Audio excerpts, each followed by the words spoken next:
मध्य प्रदेश में 29 की 29 सीटें बीजेपी जीत गई और इसका असर मध्य प्रदेश के बजट में दिखने लगा है। बजट देखकर या तो आपके खुशी के आंसू निकलेंगे या फिर दुख होने के आंसू निकलेंगे, लेकिन निकलेंगे जरूर। बजट से भले आप बड़े या ऐतिहासिक न बन पाएं, लेकिन बजट ऐतिहासिक और बड़ा बताया जा रहा है। नमस्कार, मैं हूं गिरिराज शर्मा और आप देख रहे हैं सरल टॉक। मध्य प्रदेश के वित्त मंत्री जगदीश देवड़ा ने बजट पेश करने से पहले ब्रीफ केस दिखाया। लोगों को लगता होगा कि इस ब्रीफ केस में आखिर ऐसा क्या होता है। क्या कोई अल्लादीन का चिराग होता है जिसे रगड़ेंगे और उसमें से जिन्न निकलेगा और वो जनता की सारी मनोकामनाएं पूर्ण कर देगा। हालांकि दिखाया ऐसा जाता है खुश होकर के कि इस ब्रीफ केस में बहुत कुछ है आपके लिए। रगड़ेंगे भीतर, विधानसभा में जाकर के 2-3 घंटे उसके बारे में बोलेंगे, लेकिन आप अपने इन हाथों में देखेंगे कि जगदीश देवड़ा ने इतना कुछ 3-4 घंटे बोला। मोहन यादव ने उसकी तारीफ भी की, भाजपा सरकार के बड़े बड़े मंत्रियों ने तारीफ की उसके बाद, लेकिन हमारे हाथ में आया क्या? वो आपको कुछ नहीं मिलेगा। यानी कि वर्चुअली आपको खुश करने की कोशिश की जाएगी। इसमें से जिन्न तो निकलेगा, लेकिन वो आपकी कोई भी मनोकामना शायद पूर्ण नहीं करेगा। जगदीश देवड़ा जी ने मध्य प्रदेश 2024-25 का जो बजट पेश किया, इसमें इस बार 16% की वृद्धि की गई और इस बार का जो बजट है वो 3,65,067 करोड़ का है। युवा सोच रहे होंगे इस संख्या को सुनकर के वाह, इतना बड़ा बजट, फिर तो हमारे लिए इसमें बहुत कुछ होगा, बहुत कुछ है आपके लिए। लेकिन आपको सुनने में लगेगा, लेकिन वही जो कि मैंने शुरुआत में कहा कि आपके हाथ में क्या आता है वो एक बड़ी बात है। और आप इसे सुनकर खुशी के आंसू रोएंगे या फिर दुख होने के आंसू, ये आपके ऊपर निर्भर करेगा। क्योंकि कोई लोग कम चीजों में भी खुश रहते हैं और कोई ज्यादा पाकर के भी खुश नहीं रहते। तो बात कर लें सबसे पहले युवाओं की, क्योंकि युवाओं को तो मतलब होता है सिर्फ रोजगार से। तो 29 सीटें दी हैं तो युवा सोच रहे होंगे कि भैया भरपल्ले से उनको भर्ती दी जाएगी, सरकारी नौकरी। क्योंकि जिस संख्या में युवा कोचिंग लगा रहे हैं बड़े बड़े शहरों में आकर के, जाहिर सी बात है कि उन्हें सरकारी नौकरी की उम्मीद ज्यादा होगी। जैसा कि कोचिंगों की संख्या में आप देखते हैं दिन व दिन इजाफा हो रहा है छात्रों की संख्या का। आप बड़े बड़े शहरों में चले जाइए तो चौराहों पर भीड़ नजर आ जाएगी। पीठ पर बस्ता टांगे हुए ये युवा इस उम्मीद के साथ जाते हैं कि अब तो भर्तियां आएंगी। तो भर्तियों की हकीकत हम आपको बता देते हैं कि आखिर मध्य प्रदेश में क्या है। आपको बता दें, दैनिक भास्कर के हवाले से हमें बता रहे हैं, रोजगार की बात करें, सरकारी रोजगार की, तो 18,500 भर्तियां आएंगी, जिसमें से 7,500 पुलिस भर्ती से हैं, 11,000 शिक्षकों की भर्ती है।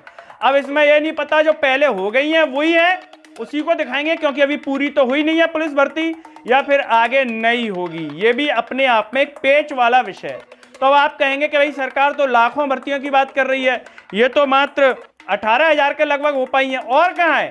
और प्राइवेट से भरी जाएंगी, एमएसएमई से भरी जाएंगी, उद्योगों से भरी जाएंगी, 3.80 लाख निजी क्षेत्र से भरी जाएंगी। यानी कि ज्यादातर जो भर्तियां हैं वो निजी क्षेत्र से होंगी, जो उद्योग लगेंगे उनमें से भरी जाएंगी। मुझे लगता है इनके लिए तो कोई कोचिंग नहीं लगाता होगा, शायद डिग्री के बाद ही इसमें अप्लाई किया जाता होगा। अगर होती हो इसके लिए भी कोचिंग तो हमें पता नहीं है।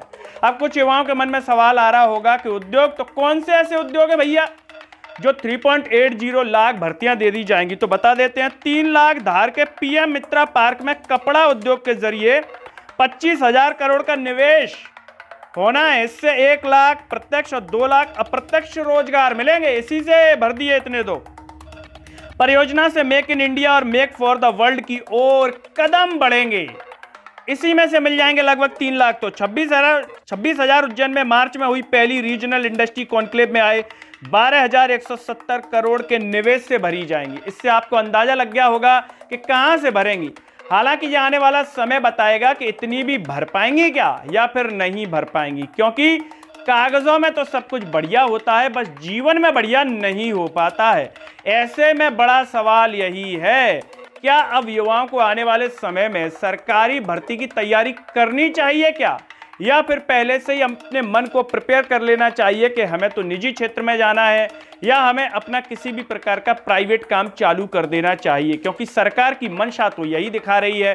हालांकि हमें लगता है कि अगर 29 सीटें नहीं आती तो शायद इसका रिजल्ट विपरीत भी हो सकता था, जैसा कि उत्तर प्रदेश में योगी आदित्यनाथ ने चुनाव परिणाम के तुरंत खाली पदों को भरने की घोषणा कर दी थी। लेकिन यहां पर ऐसा लग रहा है कि परिणाम देख करके दिमाग खराब हो जाते हैं। कहते हैं ना कि जब किसी को बहुत कुछ दे दो तो दिमाग खराब हो जाते हैं। लेकिन अब करें तो करें क्या, जनता दे रही है तो कुछ देख करके ही दे रही होगी। जब बजट पेश होता है तो मुख्यमंत्री उस बजट को लेकर के कुछ कहते हैं, तो क्या कह रहे हैं जरा सुन लीजिए, वो भी हम आपको बता दें।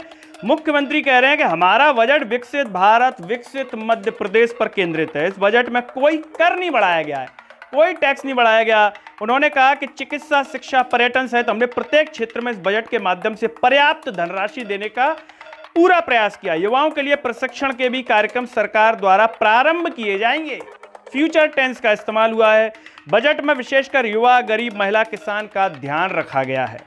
आईटी सेक्टर पर विशेष ध्यान देते हुए प्रशासनिक सेवाओं में प्रदेश के युवाओं को प्रशिक्षण उपलब्ध किया जाएगा। इस उद्देश्य से उन्हें प्रोत्साहित करने तथा प्रदेश में उनका योगदान बढ़ाने के लिए लॉन्ग टर्म योजना पर काम किया जाएगा। ध्यान दीजिए, लॉन्ग टर्म। अगर आपकी आयु 30 साल है तो हो सकता है लॉन्ग टर्म सरकार की नजरों में 37 साल 47 साल क्या है वो तो आने वाले समय पर ही पता चलेगा। मोहन यादव जी को जरा आप सुन लीजिए। क्या आपने मोहन यादव जी को सुन लिया?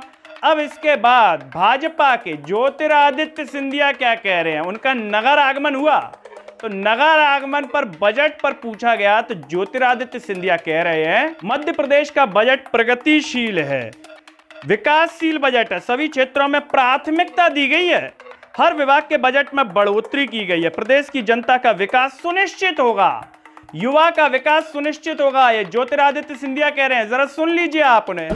विकासशील बजट है, प्रगतिशील बजट है, हमारे सभी क्षेत्रों को प्राथमिकता दी गई है, चाहे शहरी क्षेत्र हो, ग्रामीण क्षेत्र हो, चाहे शिक्षा हो, चाहे स्वास्थ्य हो, हर एक विभाग के बजट में बढ़ोतरी की गई है, चाहे नगरीय प्रशासन हो, चाहे स्वास्थ्य एवं चिकित्सा हो, और प्रदेश का 100 गुना विकास हम लोगों का संकल्प है। मुख्यमंत्री मोहन यादव जी के नेतृत्व में मैं उनको बधाई देना चाहता हूं। बहुत अच्छा एक बजट उन्होंने निकाला है और प्रदेश की जनता का विकास सुनिश्चित होगा। नौकरियों के लिए हमारा 4 लाख नौकरियों होगा, जो औद्योगिकरण के आधार पर, नए निवेश के आधार पर नौकरियां भी उपलब्ध हो पाएंगी और पूरे मध्य प्रदेश में एक नई क्रांति कृषि एवं औद्योगिक क्षेत्र में भी जरूर आएगी। आपने ज्योतिरादित्य सिंधिया को भी सुन लिया।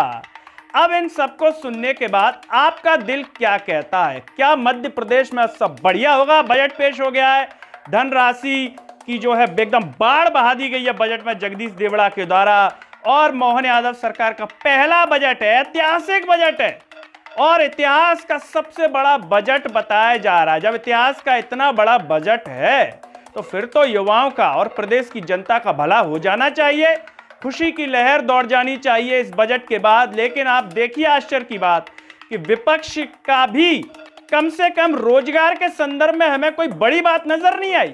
विपक्ष की ओर से भी जो ये रोजगार को लेकर के बात की गई है उसमें मुझे किसी का ट्वीट विशेष रूप से नजर नहीं आया। नर्सिंग घोटाले को लेकर ही प्रमुख रूप से बातें नजर आ रही हैं, लेकिन इसको लेकर के नजर नहीं आ रही। अगर इतना ही ऐतिहासिक बजट है तो युवाओं की प्रतिक्रिया दिखनी चाहिए थी, वो भी नजर नहीं आई। जो संगठन काम करते हैं बेरोजगारों के लिए उनकी भी कुछ विशेष प्रतिक्रिया इसको लेकर के नजर नहीं आई। तो क्या ये वास्तव में ऐतिहासिक बजट है या फिर युवा और विपक्ष दोनों हताशा में है कि कैसा बजट है? देखिए, विपक्ष तो वैसे ही हताशा में है क्योंकि जनता ने उसे हताश कर दिया। 29 में से 2-4 सीटें टपका देते तो कम से कम जोश बना रहता। सोशल मीडिया पर देख रहा था कुछ युवा कह रहे हैं विपक्षी नेताओं को कि आप ये ट्वीट कीजिए, वो ट्वीट कीजिए, ये लिखिए, वो लिखिए। कहां से लिखें? जब एक सीट युवा नहीं जिता पाया तो घमंड तो बढ़ेगा ही। जिनको आप 29 सीटें जितवाएंगे वो तो अपनी चाल चलेंगे, आपकी चाल कहां मानेंगे। बहरहाल इस बजट को देखने के बाद आप में कितनी खुशी की लहर है और इस बजट को लेकर के आप क्या कहना चाहते हैं कमेंट बॉक्स में जरूर बताइए। इस वीडियो को हर जगह शेयर कीजिए। चैनल को सब्सक्राइब कीजिए। इसके साथ ही साथ सरल टॉक के Facebook, Twitter, Telegram, Instagram page को आप जरूर फॉलो कीजिए। अंत में सभी से अपील है कि सरल टॉक को ज्वाइन व थैंक्स बटन से भी सपोर्ट कीजिए, जिससे हम और बेहतर कार्य कर सकें। नमस्कार।